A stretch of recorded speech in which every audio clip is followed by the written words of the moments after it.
Consider the following reality. The American institutions you trusted for decades, the brands that defined your childhood, the aisles you walked for years, and the products sitting in your kitchen are teetering on the brink of total collapse. While this concept seems improbable, in 2025, the improbable has become the inevitable. A seismic economic shift is currently restructuring the nation. Saturday morning parking lots, once bustling, now stagnate at half capacity. Historic pharmacies go dark overnight. The home goods retailers that built suburbia are filing urgent bankruptcy notices. Behind these shuttered doors lies a systemic failure so pervasive that analysts identify it as the defining corporate narrative of the year, the 2025 U.S. bankruptcy surge. The financial pressure is omnipresent. Operational expenditures have hit historic peaks. Older Americans have restricted consumer spending to absolute necessities. Corporate debt, once viewed as a tool for growth, has transformed into a lethal liability. Furthermore, as e-commerce siphons revenue from brick-and-mortar locations, endangered companies are confronting a brutal truth. Nostalgia and legacy are insufficient currency for survival. We are witnessing more than just a retail correction. We are watching the dismantling of American routine. These are the vendors we relied upon and the brands that anchored our stability. In this comprehensive breakdown, we analyze the 10 household names currently facing the most severe insolvency risks. By the time we reach number 1, your perspective on the American neighborhood will likely be permanently altered. Section 2, The Countdown, 10 to 6. Number 10, iRobot, Roomba. When the Roomba launched in 2002, it represented a technological triumph, a robotic solution that autonomously managed household chores. However, by 2025, the innovator behind this device faces a financial reality far more hostile than the consumer market understands. In its latest fiscal disclosures, iRobot reported a staggering 39% year-over-year revenue decline, plummeting to approximately $884 million. This marks the company's weakest performance in nearly a decade. Losses have accelerated to over $280 million, but the balance sheet reveals the most critical statistic: less than $25 million in available cash remains.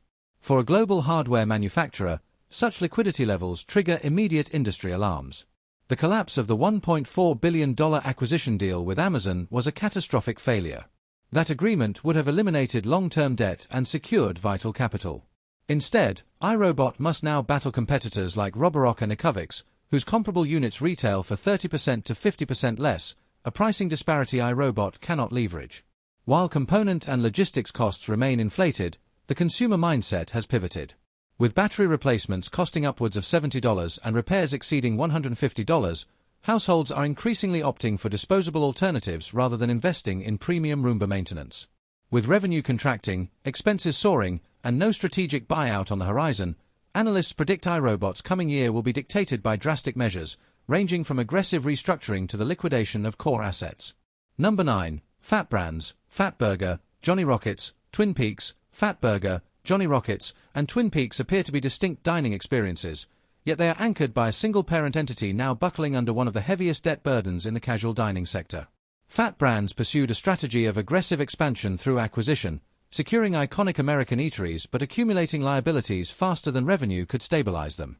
By 2025, the math became undeniable.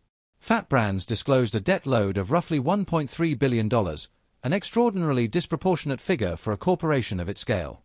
Interest expenses alone have skyrocketed past $100 million annually, devouring the cash flow necessary for franchise support and operations. At one critical juncture, the company reported possessing only a few $1 million in unrestricted cash, igniting valid concerns regarding its solvency. Macroeconomic factors have exacerbated this fragility. Commodity costs for poultry, beef, and cooking oil surged between 15% and 25% over the last 2 years. Insurance premiums, particularly for venues serving alcohol late at night, spiked dramatically. Simultaneously, labor shortages drove wages up by 10% to 14% across key markets. For franchisees operating on razor-thin margins, the business model has fractured. Closures have already commenced. Surviving locations have slashed operating hours and reduced headcount. Patrons across multiple states report deteriorating service speeds and dining rooms that are eerily vacant compared to recent years.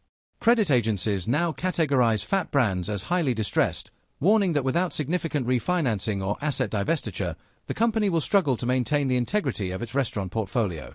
Number 8. Forever 21. Forever 21 was once the undisputed anchor of the American mall, loud, vibrant, and overflowing with teenagers seeking the latest trends.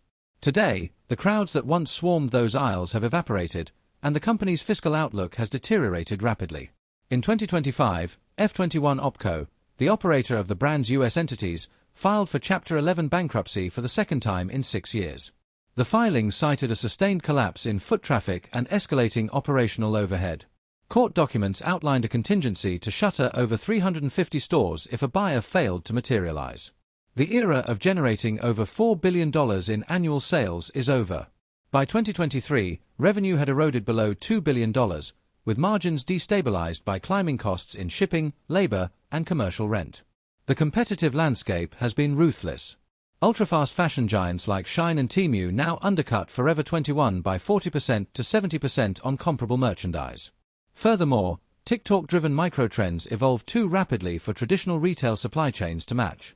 Nationally, mall visitation has plummeted by over 20% against pre-pandemic metrics, eliminating the foot traffic the brand required for viability. The physical signs of distress are evident: skeleton crews, massive clearance zones, and entire floors darkened to conserve utility expenses. Former staff report dwindling inventory shipments designed solely to maintain the illusion of operations until lenders and landlords finalize the brand's fate. Forever 21's collapse is not merely a fashion failure, it is a testament to a retail model that has aged out of relevance. Number 7. At Home. 4 years, At Home offered a sprawling experience, a decor warehouse where 20 aisles of mirrors, rugs, and furnishings seemed infinite. It was a destination for suburban inspiration. However, behind the massive square footage lies a financial structure that has shattered under the weight of inflation and debt.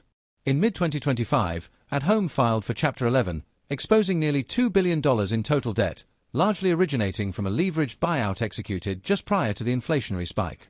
The corporation immediately initiated 26 store closures, with further shutdowns under review as creditors demanded cash preservation. Same-store sales have registered consecutive quarterly declines, while inventory turnover has decelerated to its lowest rate since the early 2010s. Managing retail spaces the size of football fields has become fiscally unsustainable. Utility expenditures for climate control and lighting have jumped 15% to 20% since 2021. Freight costs, despite some stabilization, remain 30% above pre-pandemic baselines. Simultaneously, average transaction values have plummeted as Americans eliminate non-essential decor from their budgets. Consumer surveys indicate nearly half of shoppers now view At Home's inventory as delayable, a fatal classification in a high-cost environment. The strain is visible within remaining locations. Seasonal displays are shrinking, staff is scarce, and the aisles are quiet. For loyalists, the appeal of affordable home transformation is vanishing. With debt compounding and demand softening, At Home's survival hinges on its ability to pivot its massive format to a market that now favors efficiency and smaller footprints. Number 6. Value City and American Signature Furniture. For millions of families in the Midwest and on the East Coast, Value City and American Signature Furniture were not just retailers, they were life milestones. These brands furnished first apartments and retirement homes alike, building a legacy on reliability rather than luxury.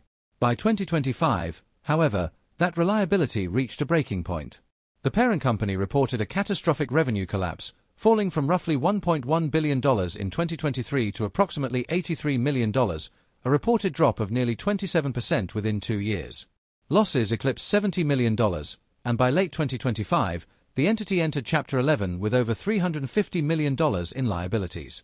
Restructuring efforts have triggered immediate liquidation sales for 30 to 50 locations across multiple states. The operational headwinds were insurmountable. Furniture freight rates have surged 20% to 25% post-pandemic. Materials like wood and foam remain expensive, and warehousing costs have escalated as industrial rents hit record highs. With the U.S. housing market cooling and home sales stagnating through 2024 and early 2025, demand for big-ticket furnishings has evaporated. Inside surviving showrooms, the decline is palpable. Displays are sparse, and clearance signage is ubiquitous. Customers browse but increasingly purchase from online competitors offering lower overhead and expedited delivery. For the communities that relied on these brands for affordable furnishing, these closures leave a void that higher-priced national chains cannot fill. Section 3. The Countdown, 5 to 1. Number 5. Big Lots. For decades, Big Lots occupied a unique retail niche, the middle ground between deep discount hunting and everyday practicality. It was a destination where $50 secured groceries, cleaning supplies, and furniture. For older demographics, big lots represented dignity in value shopping. By 2025, the financials behind the orange logo tell a devastating story. The chain's fiscal deterioration was rapid.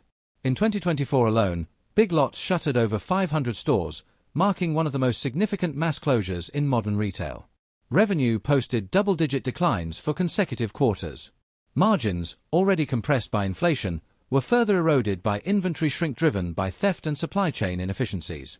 Upon filing for Chapter 11, documents revealed that nearly 1,400 nationwide locations were at risk, with plans shifting toward broad liquidation. Cost pressures assaulted the business from every vector. Freight expenses held at 30% above pre-pandemic levels. Utilities for their large format boxes rose 15% in key regions. Insurance premiums in high-theft districts skyrocketed. Concurrently, consumer behavior shifted. High-margin categories like home decor and seasonal goods saw sales plummet as shoppers restricted spending to food and essentials. The consequences for smaller towns are immediate. The closure of a Big Lots often destabilizes entire shopping plazas, reducing foot traffic and leaving vacancies that persist for months. For the millions who depended on Big Lots to maximize limited incomes, this retreat signals a widening affordability gap that is reshaping American daily life. Number 4. Tupperware. For over 70 years, Tupperware was the nucleus of the American kitchen. It was a cultural ritual involving neighbors, parties, and the iconic burp of a sealed container. However, by 2025, the company behind these memories is navigating one of the steepest financial crises in corporate history. In late 2024, Tupperware filed for Chapter 11 bankruptcy, disclosing over $812 million in debt and admitting substantial doubt regarding its ability to continue operations. Revenue has been in free fall, dropping below $1.2 billion, nearly half of its generation from a decade prior. Global sales retracted by 30% in recent reports, signaling the total collapse of the direct sales model that built the brand. The competitive landscape has obliterated Tupperware's dominance.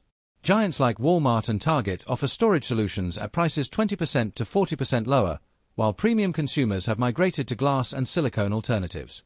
The army of active sellers, once numbering in the tens of thousands, has decimated as online retail renders the party sales model obsolete. Even legacy customers note a decline in material quality and the scarcity of local demonstrations. Tupperware's restructuring will decide if the brand can stabilize or if this icon of American culture becomes a historical footnote. Number 3. Rite Aid. Rite Aid was arguably the quintessential neighborhood anchor, the place for prescriptions, photo prints, and late-night necessities. By 2025, however, this recognizable pharmacy chain is grappling with financial strain that transcends standard cost-cutting measures. In its latest restructuring effort, Rite Aid entered Chapter 11 for the second time in under 2 years, revealing liabilities in the billions.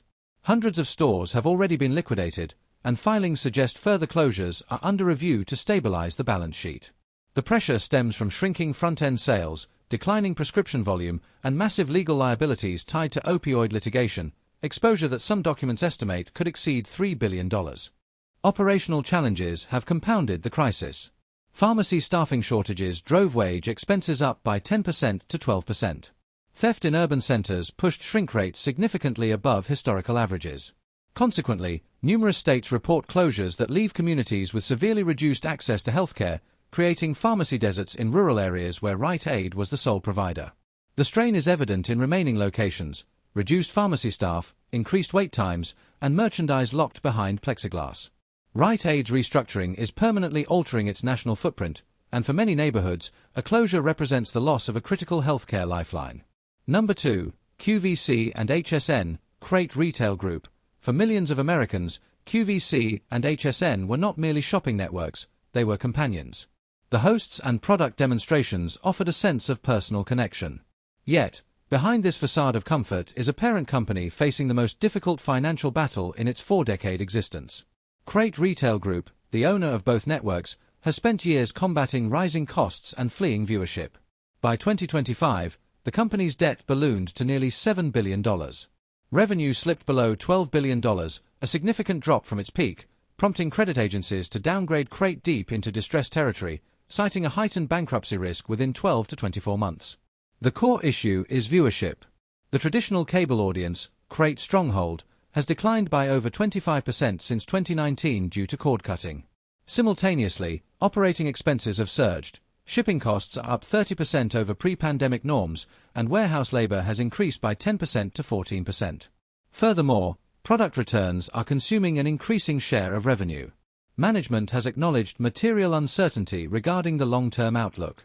Thousands of employees have been laid off, and live broadcasting hours have been quietly reduced. For loyal viewers, the decline is unmistakable: fewer live shows, the departure of familiar hosts, and a shrinking presence. Crate's future depends on a reinvention that may simply be impossible in the current digital landscape. Number 1. Joann. For generations, Joann was a community hub for creativity, the source for Halloween costumes, quilting classes, and charity projects. You didn't just shop at Joann, you created there. By 2025, however, this familiar storefront represents one of the most significant retail failures of the decade. In early 2025, Joann filed for Chapter 11 for the second time in just 12 months. The filings revealed hundreds of millions in liabilities and a restructuring plan that failed to save the enterprise. By spring, the company announced the closure of all roughly 800 stores nationwide, marking one of the largest specialty retail shutdowns in U.S. history. The pandemic craft boom, which briefly elevated revenue above $2.3 billion, dissipated rapidly. Burdened by heavy debt from a previous leveraged buyout, Joann faced interest obligations that climbed alongside rates. Freight costs spiked over 20%, while prices for cotton and synthetics rose. The fatal blow came from online competition. Discount suppliers now sell tools and yarn at 30% to 40% lower prices. The human impact is profound. Sewing communities have lost their gathering spaces. Thousands of employees, many with decades of tenure, face unemployment. For small towns, the loss of Joann means the end of a retailer that supported local schools and small businesses. This closure serves as a stark reminder: even deeply loved American brands are not guaranteed survival when consumer habits shift and cost pressures become insurmountable. Section 4. Conclusion and Outlook. Across these 10 corporate profiles, the pattern is irrefutable. Rising operating costs, with utilities up double digits, insurance at record highs, and labor expenses climbing annually, have pushed legacy retailers into environments they were never designed to withstand. Concurrently, consumer behavior has undergone a radical transformation. Older Americans are shopping with less frequency, reducing non-essential purchases, and migrating toward online alternatives. In this climate, the U.S. bankruptcies 2025 phenomenon is not an isolated statistical event. It is a reflection of a broader transformation in how the nation earns, spends, and maintains its daily routine. For the communities losing these establishments, the impact is tangible: longer drives for medication, fewer affordable options for the home, and the quiet disappearance of businesses that once seemed permanent. While some of these distressed companies may restructure and emerge, others will vanish. The priority now is to recognize the speed of this landscape shift and to understand how imminent the next closure may be to your own neighborhood.